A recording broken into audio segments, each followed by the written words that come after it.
A daughter cries to her father on a phone call. A daughter-in-law jumps off the roof.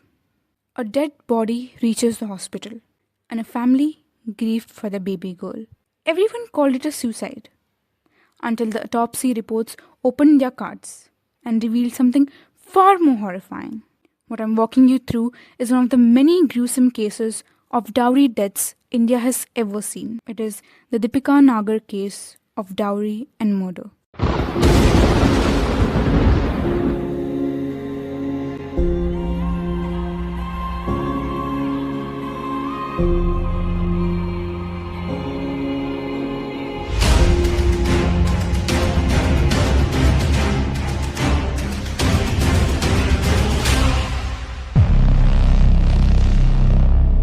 But before we step into the night Deepika was robbed of her life, let me introduce you to her. In an interview after Deepika's death, her father remembered her not as a victim, but as a bright and ambitious daughter his family was proud of. Reports describe her as someone deeply attached to her family, or in their exact words, a girl with strong family roots. Born in 2001 in Kudi-Kheda of Greater Noida, Deepika was an MA B.Ed graduate working as an educator. Her father, Sanjay Nagar, was a government employee at the Delhi Jal Board. But how did a girl who once carried her family's dream become another name in India's endless list of dowry victims? Well, the first nail in the coffin was hammered on 11 December 2024 when Deepika was married off, just 17 months before her death. The guy she was trusting to be by her side all her life was Hrithik Tanwar, a real estate broker and an LLB student who lived with his family in Jalpura of Greater Noida. The Tanwars were a very well-known family in the community, as they owned 3 primary schools in that area. Hrithik was not always a part of Deepika's life. He had just entered her life when both families planned to get them married in an arranged marriage setup. On December 11, 2024, Deepika stood dressed as a bride, surrounded by lights, music, relatives, and promises of happy future. It was a lavish, big, fat Indian wedding, one her father Sanjay Nagar likely stretched beyond his financial limits for. According to reports by NDTV, her father spent almost 1 crore rupees on the wedding, which is approximately 1,08,000 US dollars. The reports also suggest that he spent one part of that money on the gold that Deepika was wearing on the day of her wedding, and on the rings and gold chains that were gifted to Tanwars, which came to a total of 50 lakh rupees. The remaining 50 lakhs was spent on buying a Mahindra Scorpio car to gift Deepika's in-laws that costs around 25 lakhs in India, and the wedding bills were paid with the rest 25 lakhs. That's a lot, and a long and expensive list of so-called gifts to the Tanwar family. And although there are no confirmed reports proving the Tanwars demanded each of them, the dowry allegations that surfaced later cast those wedding expenses in a very different light. What was alleged by Deepika's father, however, was an even longer list of demands reportedly made by the Tanwar family. According to several reports, the family demanded 50 lakh in cash along with a Toyota Fortuner, a luxury SUV worth several lakhs in India, jewelry, and gifts during festivals. If true, these demands would have placed an enormous financial burden on Deepika's family, adding to the expenses they had already reportedly handled during the wedding. According to Deepika's family, the marriage had started becoming abusive and taking a toll on Deepika, and she had also started complaining about her conditions in July of 2025.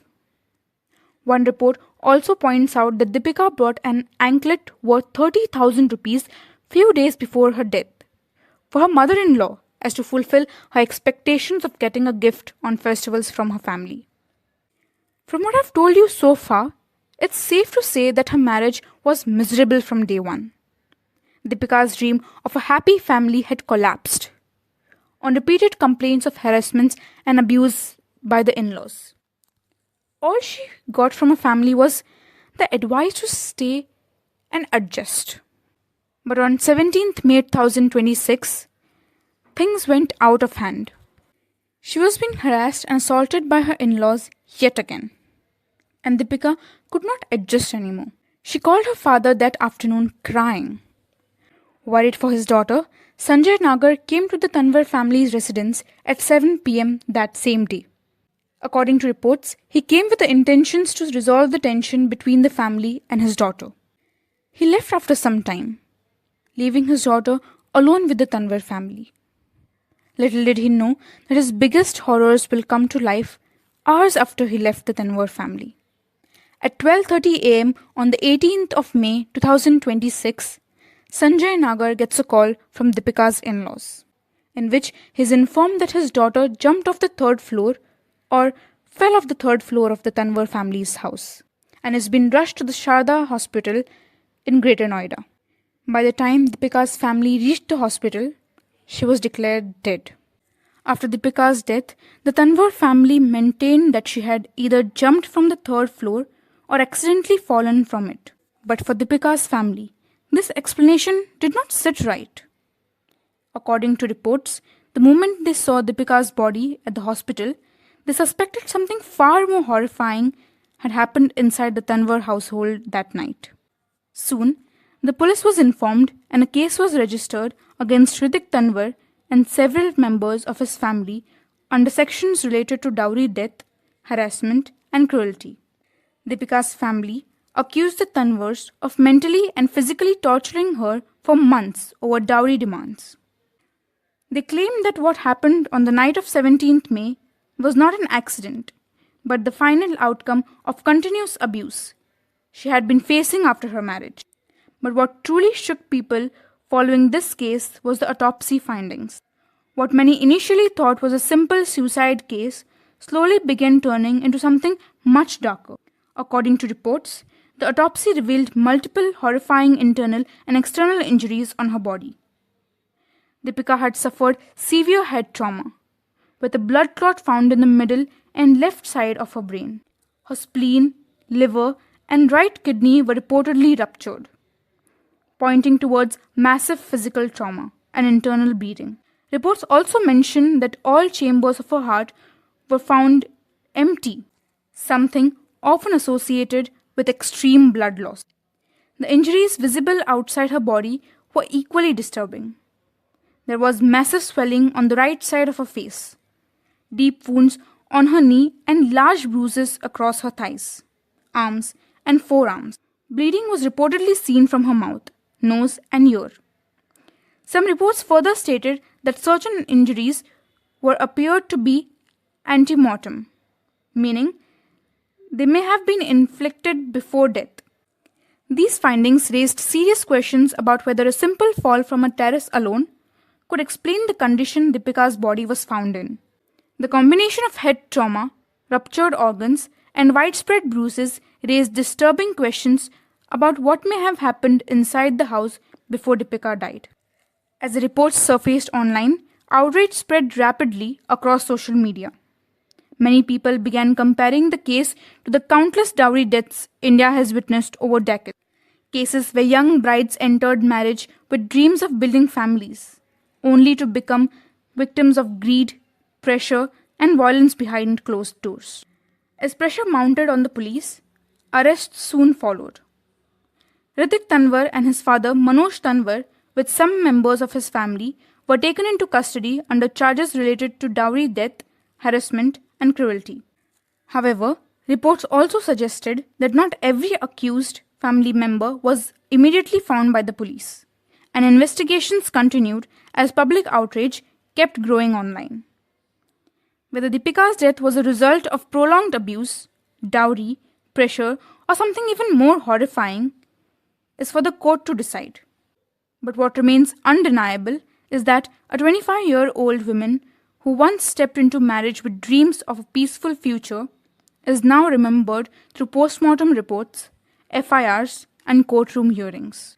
As we come to the end of this episode, I can't help but question how we as a society have normalized the bride's family carrying almost the entire burden of the wedding.